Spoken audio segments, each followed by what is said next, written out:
Salut à toi qui me regarde et bienvenue sur la chaîne qui t'aide à te libérer des troubles du comportement alimentaire. J'avais aujourd'hui envie de mettre la lumière sur, selon moi, le responsable, le facteur principal en fait qui te provoque des crises de boulimie et qui te maintient dans les troubles du comportement alimentaire. Si tu veux tout savoir, reste bien connecté.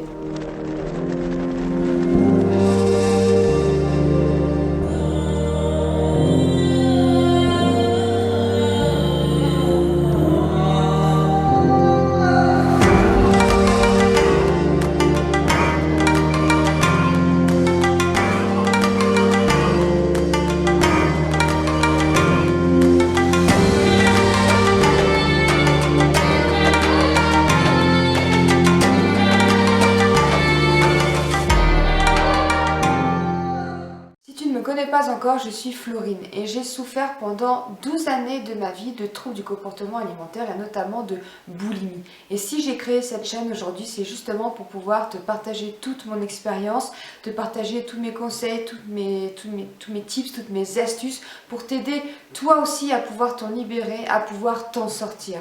Et si tu as envie de plus de conseils, si tu as envie d'apprendre à me connaître un petit peu mieux et à voir également tout ce que je mets en place au quotidien pour m'aider à me sentir mieux, à m'épanouir dans la vie, bien au-delà de l'alimentation, je t'invite à me rejoindre également sur mon compte Instagram. Je te mettrai de toute façon le lien dans la barre d'infos.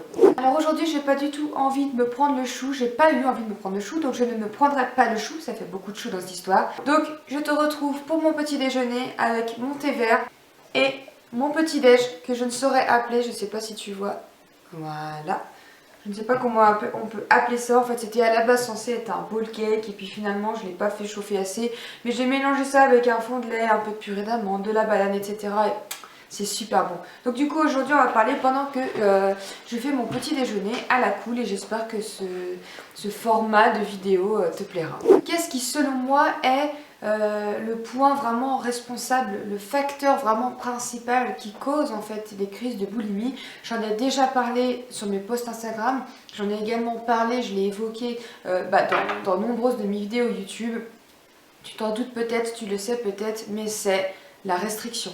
La restriction alimentaire, qu'elle soit physique ou cognitive. À partir du moment où tu te restreins, il y a donc privation, il y a donc frustration et donc il y a potentiellement crise de boulimie ou alors ce que tu peux appeler toi un craquage, que tu souffres de TCA ou non d'ailleurs. C'est d'ailleurs souvent le cas après un régime. Tu as peut-être pu t'en rendre compte si toi tu as fait des régimes ou si tu as vu dans ton entourage, mais de toute façon c'est prouvé bien souvent, la grande majorité du temps, après un régime, sur une durée plus ou moins longue, la personne s'est tellement privée, c'est tellement frustrée, c'est tellement restreint que finalement après elle mange même encore plus qu'avant son régime. Et du coup elle va bien souvent reprendre du poids. Tu m'excuses. Hop.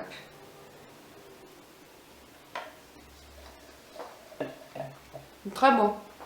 Pendant toutes mes années en fait de boulimie, bien sûr, forcément, j'ai essayé plusieurs méthodes pour pouvoir m'en sortir. J'ai essayé plusieurs façons de guérir. J'ai essayé vraiment des tonnes et des tonnes de choses. Je t'en parle déjà dans notamment la troisième partie de ma vidéo où je te parle de mon histoire. Mais voilà, j'ai essayé énormément de choses et finalement, à chaque fois, ça ne fonctionnait pas et je ne comprenais pas pourquoi. Mais parce que malgré tous les thérapeutes que j'ai pu voir, malgré toutes les autres diètes alimentaires que j'ai pu faire, malgré quand je me suis jetée en fait corps et âme dans la musculation et donc je me suis remise à manger parce que je savais que j'avais besoin de nourriture pour pouvoir construire du muscle, etc. Je ne comprenais pas pourquoi, malgré tout, je continuais d'être dans les troubles du comportement alimentaire, malgré tout ce que j'essayais. Mais tout simplement parce qu'il y a une chose que j'avais jamais essayé d'arrêter durant ces 12 années, c'était de me priver ou de tout simplement de me restreindre, de m'imposer un certain régime alimentaire.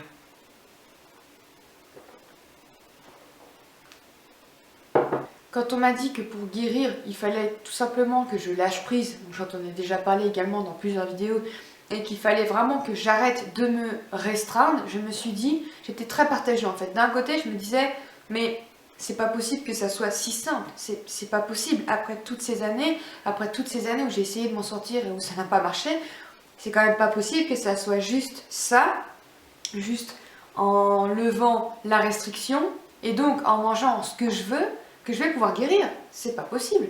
Et d'un autre côté, voilà, je voyais bien que toutes les personnes que j'ai pu croiser, enfin voilà, qui s'en étaient sorties, bah, elles étaient passées par là en fait, cette étape de lâcher prise dont je te parle dans plusieurs de mes vidéos. Je te remettrai de toute façon tous les liens dans la barre d'infos. Et elles avaient arrêté de se restreindre.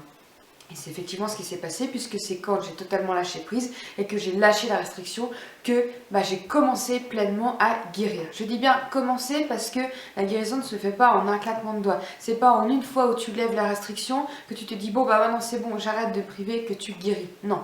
Déjà, la restriction est difficile à lever, suivant le nombre de temps que tu as passé à le faire, que tu as passé dans le trouble du comportement alimentaire. Moi, je m'étais privée pendant 12 ans, donc forcément, ce n'est pas en une fois que j'ai arrêté de me restreindre totalement. Mais je veux vraiment que tu comprennes, je suis vraiment désolée, hein, mais je prends une pause à l'aise, je veux vraiment que tu comprennes que tant que tu vas te restreindre, tu ne vas pas pouvoir guérir. Et là où je veux également insister, en fait, hier, je me baladais un petit peu sur les réseaux sociaux, donc enfin sur Instagram. Et en fait, je voyais des comptes, j'ai vu un compte en fait d'une personne qui disait qu'elle avait arrêté de faire des crises de boulimie en se mettant corps et âme dans le sport, en s'alimentant bien, en mangeant sainement, etc. Et que maintenant, elle faisait plus du tout de crise. Et il y avait quelques personnes dans les commentaires qui lui disaient « Est-ce que vraiment tu t'en es sorti? C'est vrai, etc. etc. » Et je n'en mets pas du tout en doute, en fait, en question ce que cette personne, voilà, qui disait cette guérie de cette manière, je n'en remets pas du tout en doute ce qu'elle dit, je ne suis pas dans sa tête, peut-être que c'est vrai, mais en fait, pour l'avoir vécu, je veux vraiment que tu te rendes compte que c'est pas forcément la clé et que tant qu'il y a de la restriction ou autre, pour moi, tu peux pas vraiment guérir, en fait. Je m'explique. Tu vois, moi, avant que je me mette... Alors, au début, en fait, de mon trouble du comportement alimentaire, je faisais beaucoup de sport, mais c'était beaucoup de cardio, vraiment dans le but de mincir. C'est d'abord une phase, en plus, que j'ai eue d'anorexie, boulimie, finalement, parce que je me sous-alimentais totalement. Voilà, comme je l'avais déjà dit, j'essayais de ne pas dépasser 600 calories par jour. Si je pouvais... Plus je sautais de repas, et mieux c'était. Et à contrario, je faisais des crises. Mais donc forcément, à cette période-là, c'est là où j'ai perdu le plus de poids et où je suis descendue le plus bas dans mon poids. Et donc je faisais voilà, beaucoup de sport, mais toujours dans le but de maigrir. Puis d'un seul coup, quand j'ai eu du jour au lendemain, je ne sais pas pourquoi, cette envie d'avoir un corps musclé, où j'ai été attirée par tout ça, chose qui était complètement contraire finalement à ce que je recherchais jusque-là, mais bref, c'est pas le sujet de la vidéo. Et je me suis mise à la musculation, et donc pendant un an, je fais de la musculation pendant bien plus que ça, mais pendant toute la première année, je voulais prendre du muscle, je voulais avoir un physique vraiment musclé, mais tout en restant le plus sec possible. Et du coup, je m'imposais une diète limite comme un compétiteur, très stricte, sans écart. Franchement, les écarts que j'ai fait dans cette année-là se comptent dans les doigts, sur les doigts d'une seule main, et voilà, c'était vraiment pas grand-chose. Je voulais pas faire d'écart du tout parce que j'avais l'impression que si j'allais faire un écart, ça allait forcément altérer un petit peu les résultats que je voulais avoir. Donc je mangeais, bien sûr, puisque voilà, je mangeais même 6 fois par jour, je mangeais des protéines, des féculents, des lipides, etc. Ça, il n'y a pas de souci, je pesais tout. Donc pendant un an, j'ai pas fait de crise. Mais j'ai pas fait de crise parce que j'étais tellement dans mon truc et ça me motivait. Je me disais, si tu fais une crise, ben voilà, même si je veux éliminer, que je vais aux toilettes, je sais qu'il y a toujours des restes. En plus, je peux pas me permettre d'aller aux toilettes et d'éliminer finalement les bons aliments que j'ai mangés il y a genre 1 heure, enfin voilà, pour prendre du muscle. Enfin bref, je t'explique même pas dans quel état était mon cerveau à ce moment-là. Mais c'est pour dire que du coup, pendant un an, j'ai pas fait de crise. Et je m'étais dit, et ben cet été on part en vacances entre amis, et ben là ok je pourrais profiter, ça sera ma récompense, là je pourrais manger sans me prendre la tête. Massacre massacre total. Quand ces vacances sont arrivées, ça a été, en plus on est parti 3 semaines, ça a été 3 semaines mais d'orgie pas possible, d'orgie, de crise de boulimie, mais à n'en plus pouvoir. Enfin c'était vraiment une catastrophe, un fiasco, un massacre. Et quand je suis rentrée de vacances, je n'ai pas du tout réussi à retrouver cette même alimentation très stricte en fait. Je n'y arrivais pas en fait, je pétais des câbles tout le temps, je faisais plein de crises, j'arrivais plus à penser de la même manière que j'avais pensé tout au long de l'année qui venait de s'écouler. Donc c'est pour te dire que finalement, même si pendant un an j'ai pas fait de crise, et ben j'étais pas du tout guérie pour autant, puisque de toute façon j'avais toujours cette peur monstre de prendre du gras. Alors oui là je voulais grossir, mais prendre du muscle. mais pas prendre du gras, surtout pas, parce que ça j'en avais autant peur et je voulais rester sèche. Et donc je me suis restreinte, j'ai dit non à des tas de choses, des tas de repas, des tas de pizzas, des tas de gâteaux d'anniversaire, de gâteaux de... J'ai dit non à tout ça et je me suis restreint finalement pendant une année. Donc forcément, eh ben, j'ai fini par péter un boulon et donc j'ai craqué et j'ai fait voilà, le craquage de ma vie durant 3 semaines. C'était vraiment une catastrophe. Donc c'est pour te dire que finalement, je pensais que de faire attention à mon alimentation, que de faire du sport, etc., c'est ce qui m'avait sauvé de la boulimie. D'ailleurs, j'en ai parlé à quelques-unes de mes amies, je crois que je l'avais dit à mes parents, je sais plus, excuse-moi, c'est le petit déjeuner. Mais voilà, j'en avais parlé et je me disais guéri, en fait, je disais ouais, la musculation m'a guéri, le sport m'a guéri, etc., etc., alors qu'en fait, pas du tout. Pas du tout, sauf que pendant toute cette année, bah, je me rendais pas du tout compte que tout ça c'était vraiment mis dans une boîte, mais voilà, ça prenait juste de l'ampleur, jusqu'à ce que ça explose, que ça fasse péter la boîte et que bah, je me reprenne en pleine face que j'étais pas du tout guérie. La caméra s'était coupée. Je tissais. Entre parenthèses, mon petit déj est vraiment très bon. Tu te demandes peut-être pourquoi j'ai empilé 2 bols de noix de coco pour faire ce petit déjeuner. Ce n'est pas du tout une question d'esthétique ou autre, c'est tout simplement parce que je suis dégoûtée. Ce bol en fait qui est tout neuf est fissuré. Voilà. Donc le lait que j'ai mis dans mon petit déj coule. Donc plutôt que de retransvaser tout ça dans un autre bol ou tout simplement dans la deuxième noix de coco, bah, j'ai empilé les 2 noix de coco. Donc du coup j'ai mon petit déj à 2 étages. J'ai là mon petit déj qui se mange et en dessous j'ai le lait que de temps en temps je reverse comme ça par dessus. C'est vraiment dommage que je ne puisse pas comme ça vous en donner un petit morceau parce que c'est vraiment très bon.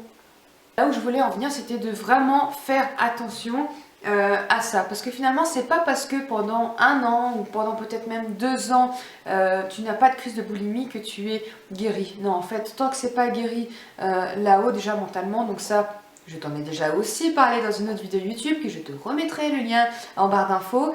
Tant que tu n'as pas trouvé de toute façon l'origine, la racine profonde de ton TCA, tu ne pourras pas être pleinement guéri. Mais tant en plus que tu auras toujours de la restriction, tu ne pourras pas non plus être guéri.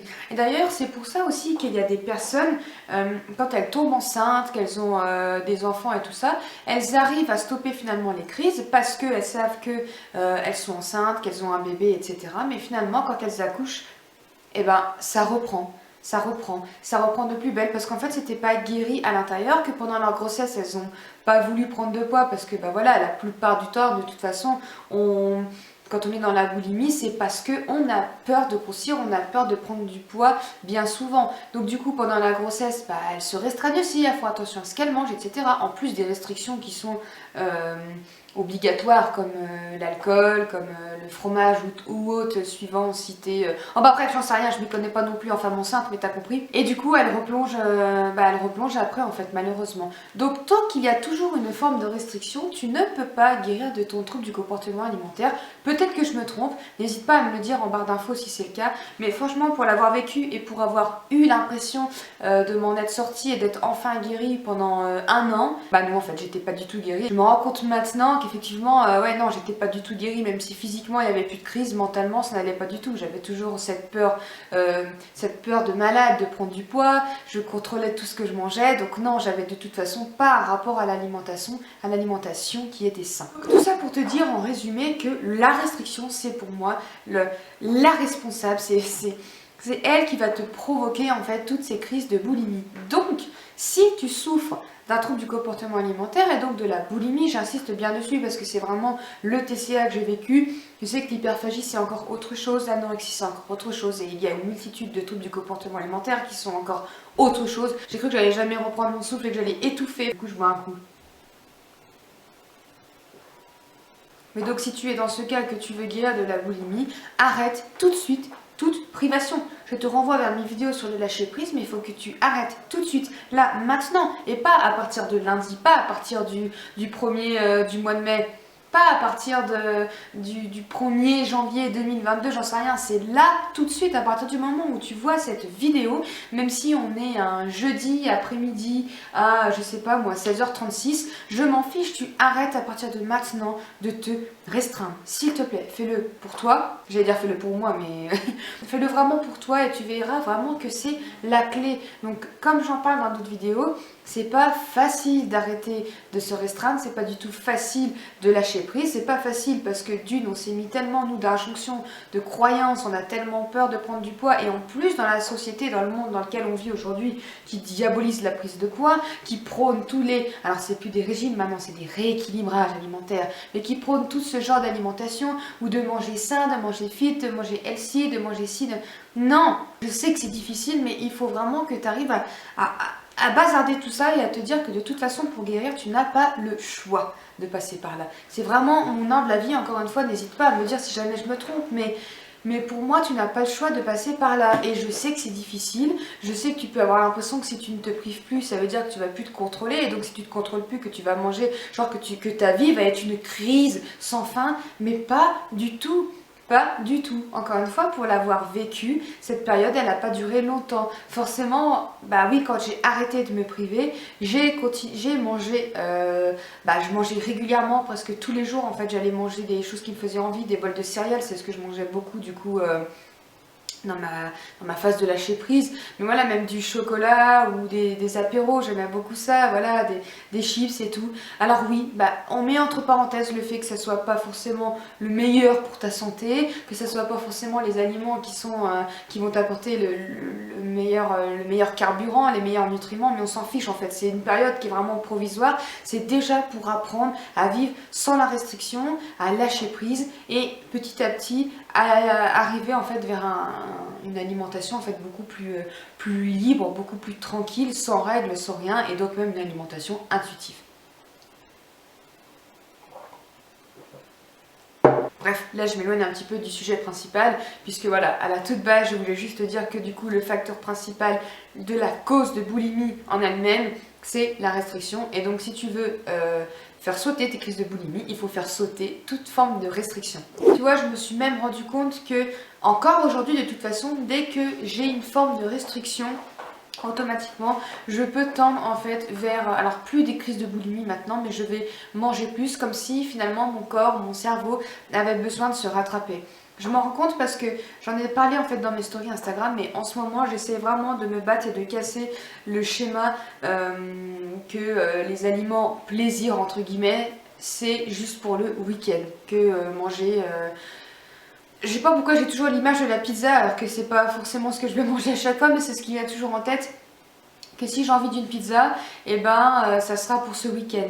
Et je me rends compte finalement que j'avais l'impression de suivre mes envies, mais finalement, sans m'en rendre compte, très légèrement, si j'ai envie d'une pizza en semaine, il y a une petite voix, ma petite voix qui est toute petite et qui est loin maintenant derrière, mais qui va me dire, qui va me chuchoter, elle ne crie plus comme avant, mais elle me chuchote, oh t'es sûre?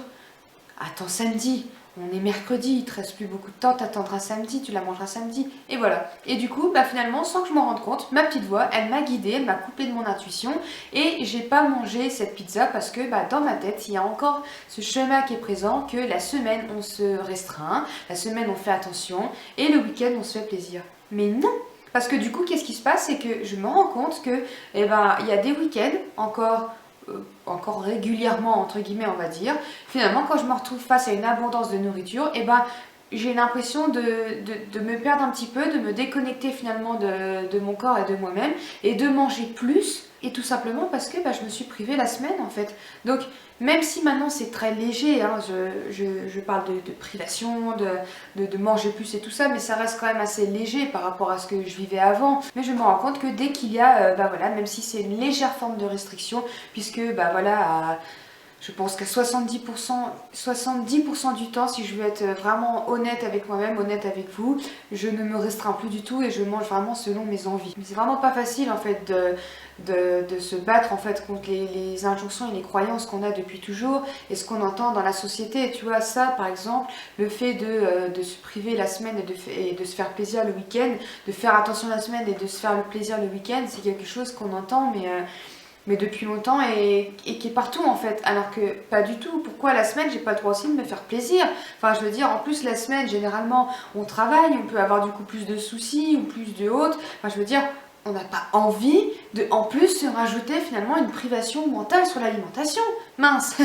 Donc voilà, donc c'était une vidéo un petit peu bazar, je pense. Je suis là comme ça, assise, la jambe en l'air, dans mon salon, en déjeunant, en te balançant un petit peu tout ce qui se passe dans ma tête là comme ça. Mais voilà, n'hésite pas à me dire ce que tu as pensé.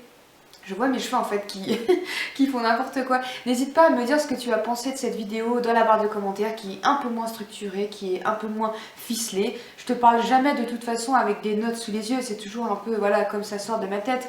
Mais là pour le coup c'était vraiment très spontané. Donc n'hésite pas à me faire ton retour, à me dire ce que tu penses de la restriction, à me dire si toi aussi en fait bah voilà, tu trouves qu'effectivement c'est ce qui t'a permis de guérir, si toi aussi tu as encore des formes de restriction, voilà. N'hésite pas qu'on papote un petit peu comme ça dans la barre de commentaires, qu'on échange, ou alors encore une fois sur mon adresse mail. Je remercie d'ailleurs toutes les personnes qui me contactent par mail.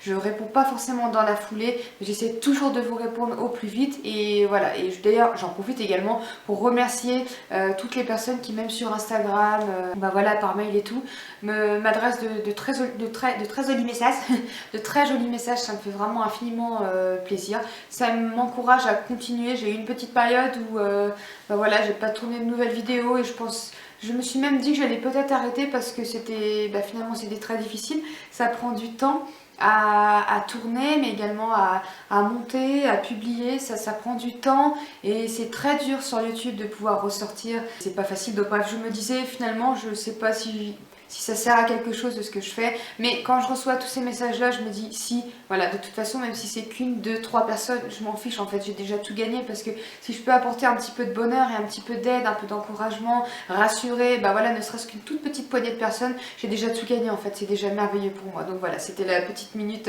remerciement. J'en profite pour te dire que justement si tu veux m'aider à développer ma chaîne, n'hésite pas à t'abonner. Alors bien sûr forcément si tu aimes ce que je fais, si tu n'aimes pas du tout ma tronche, ne va pas t'abonner, ça ne servirait à rien. Mais n'hésite pas à cliquer sur la petite cloche, à partager si tu penses que ça peut aider d'autres personnes qui en auraient besoin, à liker la vidéo si tu as aimé. Je sais qu'on ne pense pas souvent à le faire. Ça aide vraiment en fait, d'une, moi déjà à savoir un petit peu si ça t'intéresse, si ça te plaît ce que je fais, mais également à me faire référencer est peut-être un grand mot pour l'instant vu le stade où j'en suis, mais voilà, ça aide à faire grandir ma chaîne, à la faire exister et donc à diffuser mon message au plus de personnes possibles qui en auraient besoin. Donc je te remercie infiniment pour ça, je te souhaite une belle journée puisque bah, moi c'est le matin, c'est le petit déj, je vais aller vaquer à mes occupations. On se retrouve tout de suite dans les stories Instagram puisque je suis assez présente en story et je te souhaite une belle journée et je te fais de gros bisous. Bye bye.